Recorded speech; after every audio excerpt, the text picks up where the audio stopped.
Bueno, mi nombre es Ismael Castro, tengo 39 años, vivo en Moreno desde que tengo 10 años. Bueno, mi lugar de nacimiento fue en Lanús, en la zona sur de Gran Buenos Aires. ¿Cómo llegaron a Moreno? Llegamos, mis viejos en ese momento alquilábamos cuando vivíamos en Lanús. Tengo un hermano mayor, 7 años mayor, que bueno, transitamos la infancia en Lanús y bueno, en un momento apareció una posibilidad de venir a vivir a Moreno, al barrio 3 de Diciembre, a un complejo que se realizó, un complejo mosaísta que se realizó en el barrio 3 de Diciembre. Y bueno, en el año 1994, en el mes de julio, vinimos a vivir a Moreno con toda mi familia. En mi infancia en Moreno, muchísimos. Primero lo más maravilloso que para mí fue venir a Moreno era que cuando vivía en Lanús vivíamos en medio de avenidas, no había demasiadas posibilidades de desarrollar todos los juegos o todo lo que uno quería hacer. Había que tener mucho cuidado con las calles. Y cuando vinimos a Moreno, el barrio, la verdad que para mí era maravilloso, un barrio amplio, las calles de tierra, muchas canchitas de fútbol, la posibilidad de andar en bicicleta varias cuadras a la redonda, así que la verdad que una infancia muy alegre, muchos amigos en Moreno, muchos amigos en el barrio, nos conocíamos todos y transitamos con muchos amigos la infancia, la adolescencia y bueno, en muchos casos también la edad adulta. Y principalmente lo que más nos divertía y que era nuestra principal foco de atención tenía que ver con el fútbol. Campeonatos de fútbol, jugar día, tarde y noche, en invierno, en verano inclusive con los mosquitos acechándonos y jugar hasta que viniera la madre de cada uno y nos exigiera que saliéramos corriendo porque ya era hora de bañarse, cenar. Pero el fútbol principalmente. Después, bueno, andábamos mucho en bicicleta, era otra de las grandes diversiones. Y teníamos un grupo de amigos con los que también nos había interesado desde muy pibes jugar al ajedrez y tratábamos de darle visibilidad en el barrio y armábamos algunos torneitos, nos divertíamos mucho también con el ajedrez. Con mis padres los mejores, mis padres son ambos uruguayos que vinieron a Argentina a inicios de los 70 y la verdad que bueno, con mi padre en mis primeros, hasta los 10, 12, 13 años, él trabajaba de mozo en distintos restaurantes y la verdad que el contacto se hacía, era de espacios muy breves de tiempo, ya que en los horarios que él estaba, porque trabajaba de noche, descansaba de día, yo iba a la escuela, cuando yo volvía él ya se tenía que volver a ir y los fines de semana solamente nos veíamos, pero la verdad que con ambos los mejores, mi vieja una madre muy presente, muy cariñosa, muy comprensiva, y mi viejo una figura un poco más más recia, pero que también uno de grande fui desentrañando también su manera, su afecto, sus maneras de demostrar el afecto y de relacionarse con nosotros y cómo era que él expresaba su cariño. A veces es distinto en las personas cómo manifiestan el amor y bueno, en el caso de mi viejo era distinto en ambos, pero la verdad que los mejores recuerdos y bueno, mi viejo falleció en 2022 y bueno, mi vieja gracias a Dios está viva y seguimos compartiendo hermosos momentos. Y creo que mucho. Creo que mucho, creo que tengo muchas de las costumbres que ellos tienen. Yo soy, además de que soy hijo, transité, o sea, todas mis vacaciones durante muchísimos años, hasta los 15, 16, 17 años, eran ir al pueblo de ellos, a Paysandú, que es enfrente de Colón, lo que sería de Colón Entre Ríos, y pasar mis vacaciones ahí, pasar las vacaciones con mis primos, con mis tíos, y muchísimas costumbres, incluso de ser hasta un seguidor del fútbol uruguayo de alguna manera. También la historia, pues mi viejo fue militante en Uruguay, fue tupamaro, y bueno, también de alguna manera muchas de las cuestiones de sus pasiones, tanto por el fútbol como por la militancia, las pude adquirir, pero creo que muchísimo uruguayo, siento muchísimo esa identidad también.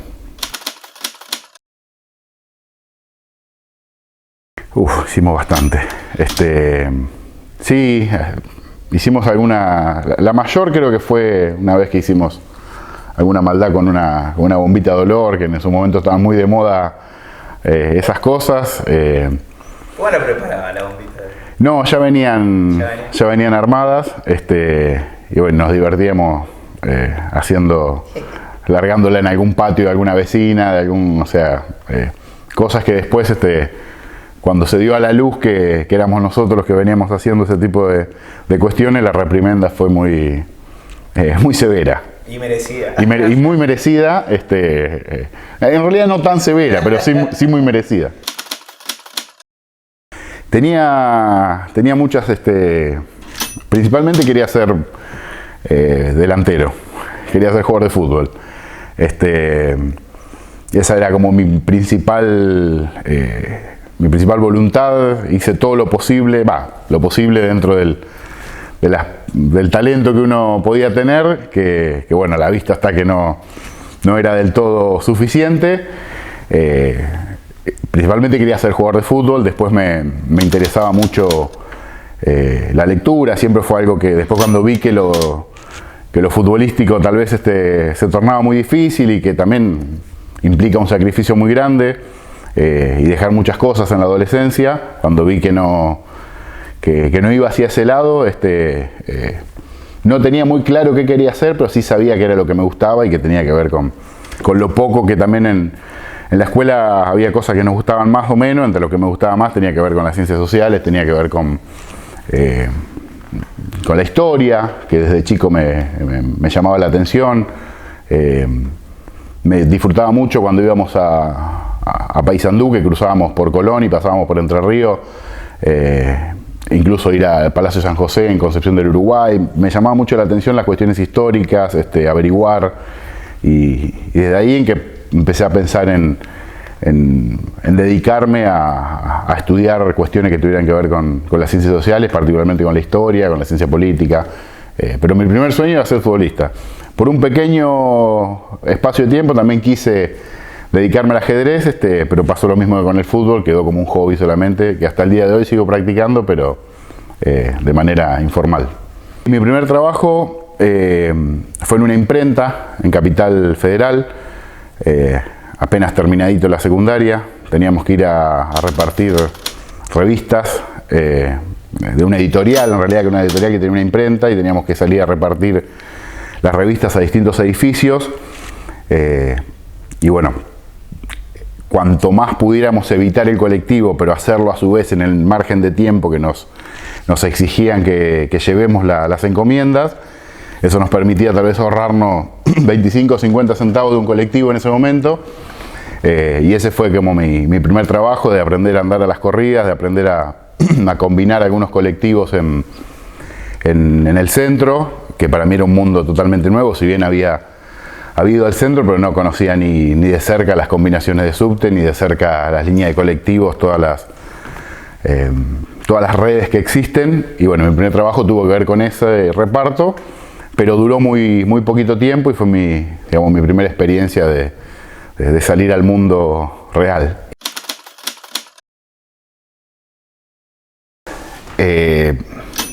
Son dos comidas y las dos las hacía mi viejo. las milanesas con papas fritas y huevo frito y el asado. El asado de mi viejo tenía la magia, un gran asador, una persona que se desenvolvía muy bien en la cocina, pero particularmente mi viejo era un enorme asador y pude ir aprendiendo de grande algunos de sus... Me gusta mucho hacer asado a mí ahora, trato de tomar muchísimas cosas que recuerdo de lo que él hacía, pero creo que nunca llegué a equipararlo. River. Muy fanático de River. Muy fanático. Sí. Bueno, y si tuvieras un superpoder, ¿cuál sería y para qué lo usarías? Para terminar este bloque. Qué difícil. La verdad que se me ocurre la posibilidad de la omnipresencia, o sea, la posibilidad de poder estar en muchos lados a la vez, para poder cubrir a veces todo lo que uno siente que tiene, que debe o que puede hacer. También en el sentido de que uno a veces siente que todo lo que hace necesita más tiempo y más posibilidad de replicarse y de reproducirse, y no pienso sí, sería un poder fantástico de alguna manera, pero poder estar presente en varios lados, o poder pero que seas vos. Exactamente. Lograr yo mismo poder tratar de cumplir más con lo que uno requiere hacer. Mi familia, bueno, yo como te decía, tengo un hermano que vivimos relativamente cerca. Mi mamá, que vive en el barrio donde yo viví toda la vida, que es en 3 de diciembre, atrás, que es cerca del barrio de Las Catonas también, es Trujuy. Y bueno, yo vivo con mi esposa, que se llama Camila, y con mi hija, que se llama Alma, que tiene 7 años y cumple 8 ahora dentro de poquito. Tengo 2 perros que son también primordiales en la familia, Mica y el oso. Así que bueno, esa es la composición de mi familia actual. Los primeros pasos en la militancia se dieron cuando empecé a estudiar en la Universidad de Luján, año 2003, que coincide con la época en la que Néstor llega al gobierno, Néstor Kirchner. Y la verdad que los primeros pasos tienen que ver con una historia en la cual, por lo que habíamos atravesado y por lo que yo había vivido en los 90, o sea, mi adolescencia tuvo que ver con todo lo que fue la crisis del 2001, los años previos, toda esa etapa que era muy dramática en términos sociales, económicos, políticos. Y la verdad que veníamos con un descreimiento, por lo menos todo lo que había sido mi cultura y lo que escuchábamos hasta en términos musicales, tenía que ver con un rechazo muy profundo a la política, que tenía que ver con ese hartazgo que se había dado también en la sociedad y que se preveía que se iba a chocar la cosa. Y bueno, mis primeros pasos tienen que ver con cuando ese desencanto parecía que se extendía en el tiempo, aparece Néstor Kirchner y enseguida empieza a dar algunos signos de que las cosas podían ser de otra manera y que incluso la identidad, de la que incluso algunos renegábamos, porque yo en los 90 no me sentía peronista, si bien era muy joven. El peronismo nos daba más a Duhalde y a Menem que a los tiempos históricos del peronismo, o sea, y tener asociado esa caracterización del peronismo en Menem y Duhalde, la verdad que generaba un rechazo. Y cuando llega Néstor y nos invita a muchos jóvenes en ese momento a militar y a pensar un proyecto de país distinto y a pensar el peronismo en relación a sus banderas históricas, no lo que había sido en los 90, a pensarlo desde la justicia social, de la soberanía política, de la independencia económica, y eso materializarlo en políticas de Estado que se empiezan a ver palpablemente, el no al ALCA, la política de derechos humanos, bajar los cuadros, y bueno, y a partir de ahí mi militancia empecé a hacerla más activa, me empecé a interesar muchísimo más por las cuestiones políticas. Si bien ya me interesaban, pude empezar a sentirme identificado o representado con quien en ese momento llevaba adelante los destinos del país. Y bueno, y a partir de ahí empecé una trayectoria militante que de 2003 en adelante fue pasando por distintas instancias, militando en algunos espacios diferentes, hasta que bueno, pudimos ya en 2015 conformar un espacio. Bueno, nuestra agrupación, como te decía, después de todo ese camino desde el año 2003, con distintos compañeros que transitábamos esos espacios de militancia, había cuestiones que sentíamos que tal vez no eran lo que nosotros queríamos expresar o el formato político que nosotros planeábamos plasmar no se veía representado. En muchos aspectos sí, pero en muchísimos otros no. Entonces fue que empezamos a pensar la posibilidad, ya a fines del año 2014, principio de 2015, de conformar un espacio, y lo hicimos con compañeros que éramos poquitos, éramos 7, 8, 9 compañeros que habíamos transitado otros espacios de militancia juntos, y en octubre del 2015 se conforma nuestra actual agrupación, que ya cumple 8 años, la 1945, y se forma con principios muy claros, respetar la doctrina peronista, tener como principio el cuidado de los compañeros, intentar por todos los medios sostener una coherencia histórica en el tiempo, siempre dar las disputas dentro del peronismo. Nosotros no concebimos la posibilidad de que si nos enojamos por tal o cual decisión, nuestro devenir como agrupación se realice por fuera del peronismo, por fuera del partido. Y en ese sentido hemos podido canalizar la voluntad de muchísimos compañeros que paulatinamente se fueron incorporando, se fueron sumando y que fueron palpando esta situación de que nosotros entendemos la militancia como un camino muy pasional, como un camino de logros, de objetivos, pero también de transitar momentos tristes, duros, pero con esa prioridad de lo que decía Perón, de un movimiento profundamente humanista, en donde para llevar adelante una agrupación nosotros entendemos que no puede estar afuera el aspecto humano, no puede no existir esa fraternidad entre los compañeros, esa cuestión de solidaridad, de respeto, de apoyar en los momentos difíciles, porque la verdad que más allá de lo que militás y de lo que haces y de las acciones políticas que llevas adelante, detrás hay personas y esas personas necesitan acompañamiento, esas personas necesitan ser escuchadas, y por suerte hemos logrado que la inmensa mayoría de los compañeros de los que están entienden que hoy esa es nuestra filosofía y la pueden reproducir, y se le hace mucho más fácil al compañero que ingresa entender en qué espacio está participando, cómo nos manejamos en términos humanos, y que políticamente somos bastante claros y sencillos, defendemos una sola cosa, que es el peronismo y sus banderas históricas. Mira, en lo nacional hay muchos aspectos que yo creo que fueron muy deficitarios en términos de lo que requería el momento. Yo recuerdo que la esperanza que existía en el año 2019, cuando Alberto Fernández asume, era muy amplia. Y existía una posibilidad de realmente revertir un escenario que era muy complejo, con una deuda que se había tomado de una manera totalmente irresponsable, y creo que lo que hubiese cambiado y lo que cambiaría es la determinación que tiene que tener un gobierno nacional que representa al peronismo al momento de tomar decisiones que afecten intereses. Y me refiero particularmente, por ejemplo, a lo que pasó a inicios de la gestión, que fue con la empresa Vicentín, que había una posibilidad realmente de que el Estado intervenga en una empresa que había sido vaciada por capitales privados y que habían decidido licuar sus pasivos y que habían hecho una maniobra fraudulenta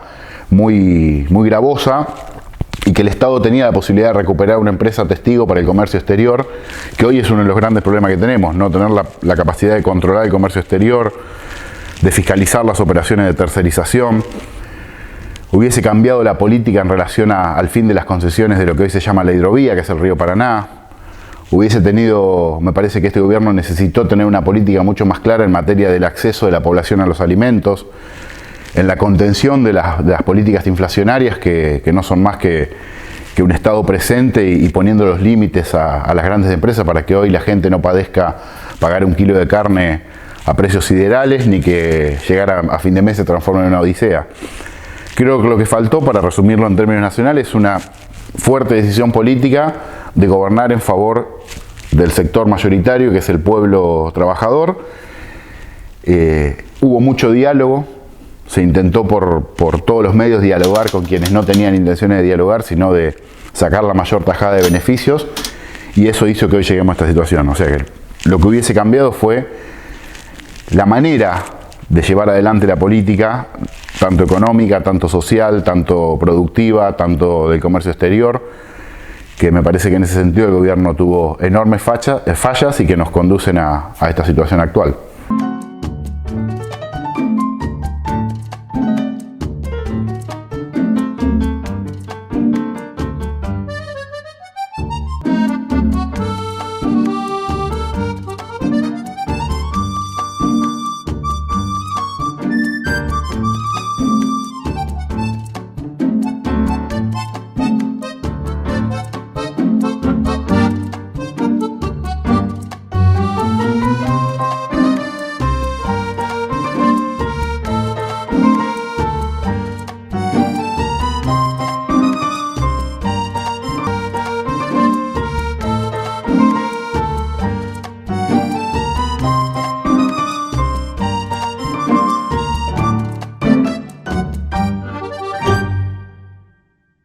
Mirá, creo que si Milei llegara a ser presidente e hiciera lo que manifiesta, me parece que sería insostenible en términos sociales, en términos económicos, incluso en términos políticos. Creo que iríamos hacia una profunda crisis en donde obviamente se verían beneficiados muy poquitos, los que tienen la posibilidad de tener ahorros en dólares, las grandes empresas que monopolizan la comercialización de alimentos, que monopolizan los insumos estratégicos del país, pero que obviamente sería imposible sostener la calidad de vida de la inmensa mayoría del pueblo. Creo que si hiciera lo que dice en materia de dolarizar la economía, nos meteríamos en un callejón sin salida del cual los países que lo han hecho no pueden salir, caso Ecuador, y que tampoco es una economía comparable a la de Argentina como para que se lleve adelante algo así. Creo que si realmente liberara la economía del todo y no permitiera que el Estado tome el rol prioritario en la asignación de derechos, en la construcción de obras, en la posibilidad de revertir inequidades y de distribuir la riqueza, iríamos hacia un proceso muchísimo peor de lo que estamos pasando hoy, que sería una concentración extrema de la riqueza y hasta una situación de anarquía en términos sociales. Creo que eso no terminaría para nada bien, y que lamentablemente el saldo y el costo de tener que afrontar una gestión con un personaje de esta calaña sería muy dramático y con consecuencias muy dolorosas a larguísimo plazo, ni siquiera a mediano o a corto, sino que a largo plazo serían políticas muy difíciles de revertir y que harían mucho daño a lo conquistado. ¿Crees que Bullrich sería menos que Milei? O sea, ¿sería un poco más suave? No lo sé, porque a veces compiten entre ellos en pos de ver quién es más ¿Quién es más villano? Claro, quién lleva adelante las políticas más agresivas en contra de las inmensas mayoría, porque al fin y al cabo lo que plantean cuando hablan de ajuste fiscal, cuando hablan de motosierra, cuando hablan de eliminar el gasto público, están hablando de perjudicar siempre a los mismos, que es a la gente que trabaja, a la gente que no tiene ingresos desmedidos, a la gente que tiene que salir todos los días a ganarse el pan. Digo, me parece que Bullrich también intenta hacer una provocación permanente en relación a políticas de seguridad, e incluso dice barbaridades como la que hemos visto en relación a los derechos y garantías más elementales, que es cuando incluso habla de grabar conversaciones entre alguien que está preso con su abogado. Me parece que son delirios e incoherencias que tienen un único fin, que es atraer por derecha a la gente, aprovechándose de una situación de hartazgo, de cansancio, pero que no tienen un sustento, que no apuntan a nada que sea superador de esta situación social que hoy tenemos y que la verdad que serían tan trágicas, me parece que en una dimensión tal vez en relación a lo que vos me preguntás, puede ser que hasta menor que lo que plantea Milei, pero la verdad que no da ninguna garantía a ninguno de los dos, ni Bullrich ni Milei, de que puedan llevar adelante un gobierno que sea sustentable y que gobierne para las mayorías. Mira, yo creo que Massa tiene una oportunidad histórica en términos de, a sabiendas de lo que pasó con el gobierno de Alberto Fernández, entendiendo lo que representa y quiénes son los sectores que hoy lo están apoyando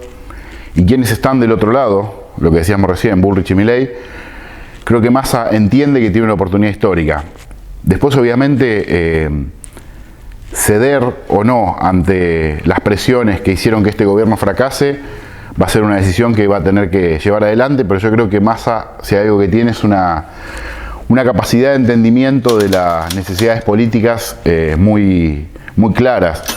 Quizás, si vos me preguntás si es de los dirigentes del peronismo que uno más se siente representado, o que uno más puede tener una empatía, o incluso por su trayectoria histórica, una adhesión completa a sus plataformas electorales, y la verdad que no. Sí entiendo que Massa hoy, justamente su capacidad de adaptación y su manera de absolutamente pragmática de entender la política, puede hacer que esta situación en la que se encuentra el país, si él consigue ser presidente, adaptarse a estas necesidades que tiene hoy el país y sacar adelante la situación. Creo que es el único que lo puede hacer. Obviamente de los candidatos que están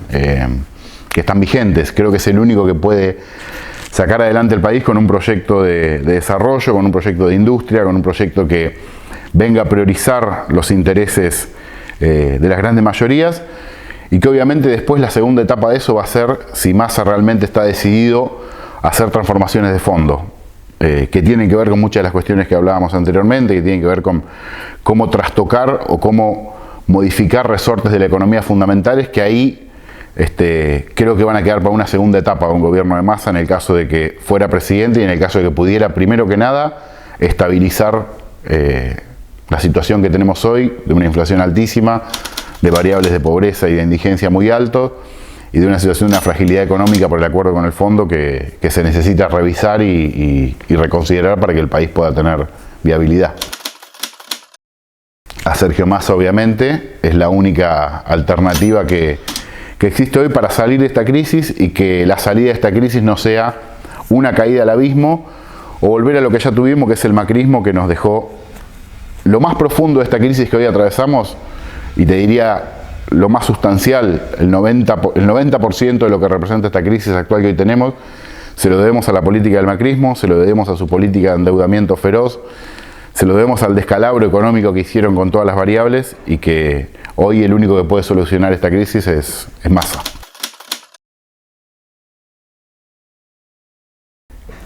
Antes de que arranque la gestión anterior, mira, lo primero que le diría es que revierta su manera de entender la política en función de los intereses que venía defendiendo desde que se fue del gobierno de Cristina Fernández en el año 2008. Le pediría que no sea transigente con los grandes sectores empresariales. Le pediría que piense que el enorme caudal de votos que lo acompañó a fin de que la estructura del país se modifique realmente, lo acompañó en pos de que la canasta básica no sea inalcanzable, lo acompañó a fin de que se pudiera revertir la política de endeudamiento feroz que hizo el macrismo. Le pediría a la gente que entienda que es necesario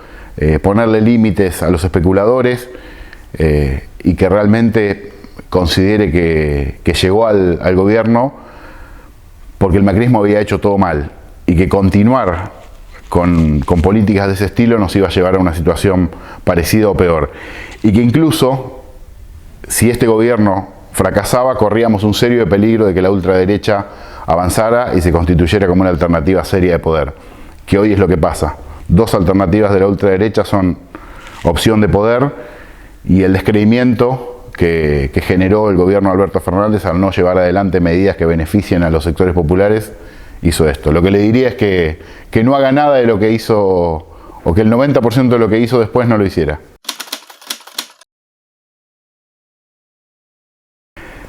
Difícil. Le diría que representa, cuando Milei habla de casta, si hay algo que representa un prototipo de casta empresarial siempre ligada a la patria contratista, siempre ligada a los beneficios del poder económico, estirpándole la mayor cantidad de recursos a los que menos tienen, un símbolo de la corrupción. Macri es un enorme símbolo de la corrupción. Le diría todo lo que representa, básicamente. Trataría de decírselo de la mejor manera posible. Y le diría que nos metió otra vez en un embudo que nos había costado muchísimo salir, que su responsabilidad la estamos pagando y la vamos a pagar por muchos años más, que fue volver a introducir el FMI en la Argentina y a que nos domine el FMI, la política económica de nuestro país. Y le diría que se dedique a volver a ser presidente de Boca si quisiera, porque la verdad que el daño que hizo es inconmensurable, inmenso. Creo que el tiempo y la historia van a ser justo con lo que representó Macri para el país, que representó un daño magnánimo. Lo que significa Macri en la política argentina es un daño que va a costar décadas poderlo superar. Bueno, recién lo nombraste, a Milei. ¿Qué le dirías? Mirá, no le puedes decir nada, si querés le puedes tirar una bombita de dolor. y lo anulamos. No, me parece que con Milei creo que es imposible hasta decirle algo, porque es alguien que me parece que tiene unas facultades mentales un poco alteradas y que me parece que no tiene ningún sentido de razonabilidad. Es un energúmeno en el sentido de lo que la palabra etimológicamente refiere. Es una persona que tiene una alteración y que cree que tiene un conocimiento teórico superior al común de la sociedad, que es totalmente falaz, es totalmente falso. Me parece que Milei es una persona que no entiende nada ni de economía, que es de lo primero de lo que habla, ni de política, y que no tiene ni una sola virtud como para poder llevar adelante la presidencia de este país. Me parece que sería un gran desatino, un gran desacierto, pero no le diría nada porque no está dispuesto a escuchar nada, y me parece que lo que le diría es a sus votantes, que muchos lo votan por cansancio, por hartazgo, por descreimiento, sí le diría a sus votantes que no se pongan una soga con una piedra en el cuello y se lancen al mar, porque la verdad que Milei para este país significaría una catástrofe mucho mayor incluso de lo que fue Bolsonaro para Brasil, y de lo que están siendo otros gobiernos de extrema derecha en Europa. Creo que lo que nos tocaría con un personaje como Milei sería muchísimo peor, y la verdad es pedirle a sus votantes un sentido de autopreservación y que entendamos que no es factible tirar todo por la borda. Creo que es un mal que acecha y que le hace muchísimo daño a la política. Creo que la corrupción es uno de los principales motores que hacen al descreimiento de la gente, tanto en la política, pero creo que hay una corrupción que no está visibilizada también, que tiene que ver con la corrupción del mundo empresarial, que muchas veces detrás de las maniobras de los políticos corruptos hay muchos empresarios que facilitan o favorecen o requieren de esa corrupción política. Creo que hay que ser lo más severo posible, que hay que castigarla con el mayor peso que la ley impone, e incluso buscar nuevas alternativas para que los mecanismos de control de la corrupción sean mucho más eficaces y que la gestión pública esté sometida permanentemente al control y a la audición popular, para que los límites de la corrupción se vayan cada vez acotando más. Sí entiendo que es una problemática a abordar, pero seriamente, porque uno escucha hoy a candidatos como Patricia Bullrich hablar de corrupción, cuando su jefe de campaña, Milman, está implicado en innumerables hechos de corrupción, cuando su líder, Mauricio Macri, ha hecho una carrera política de la corrupción. No nos olvidemos de las cloacas en Morón, no olvidemos de Autopista del Sol, del Correo Argentino, de los parques eólicos, del blanqueo a sus parientes de dinero. Creo que no hay nada más inmerso en la corrupción que lo que significa los Macri en este país. que no son solo Macri, sino que los Macri significa una gran corporación empresarial que en muchísimos casos tiene vínculos políticos, pero creo que la corrupción debe ser atacada desde todos los sectores políticos y se tienen que ir creando paulatinamente mecanismos que hagan que la gestión pública tenga la obligación de ser cada vez más transparente. No puede haber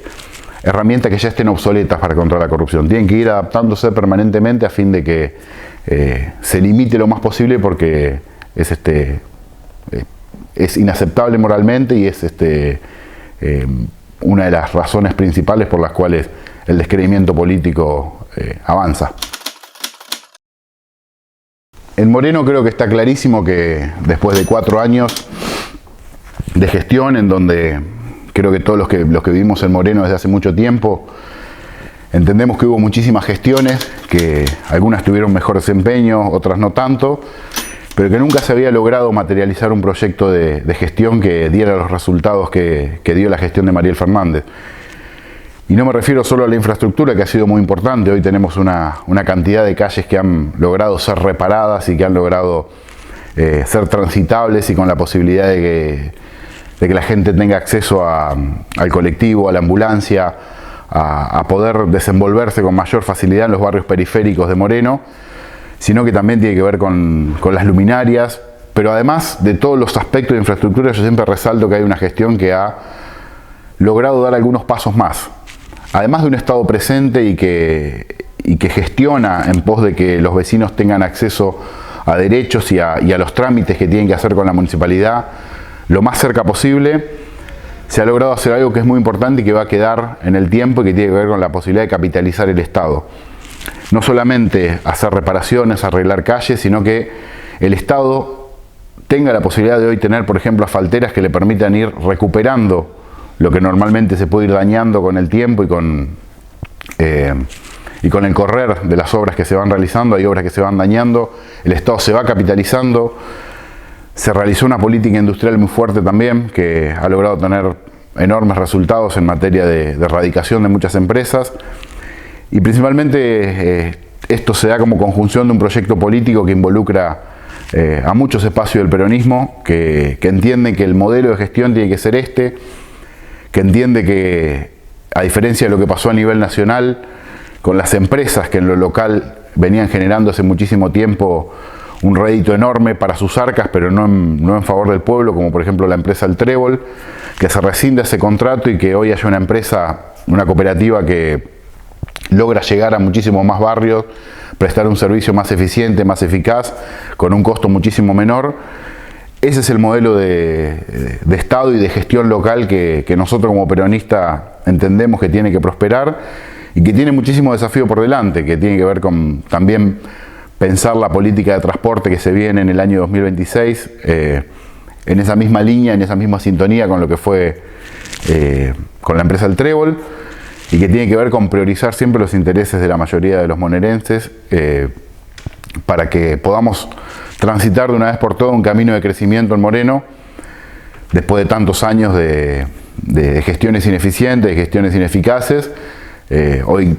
creo que la gente lo entiende muy bien y sabe que esta gestión, la gestión de Mariel Fernández, es la gestión que puede seguir sacando adelante Moreno y proponiendo nuevos desafíos. Así que creo que en eso está muy claro que este es el modelo de gestión que se tiene que llevar adelante. No, a ver, muy interesante. Uno no está acostumbrado a pasar por muchos aspectos que generalmente en las entrevistas no se dan. Está muy bueno que se puedan hablar de cuestiones más personales. La verdad que es muy cómodo, súper a gusto. Muchas gracias. Gracias a ustedes.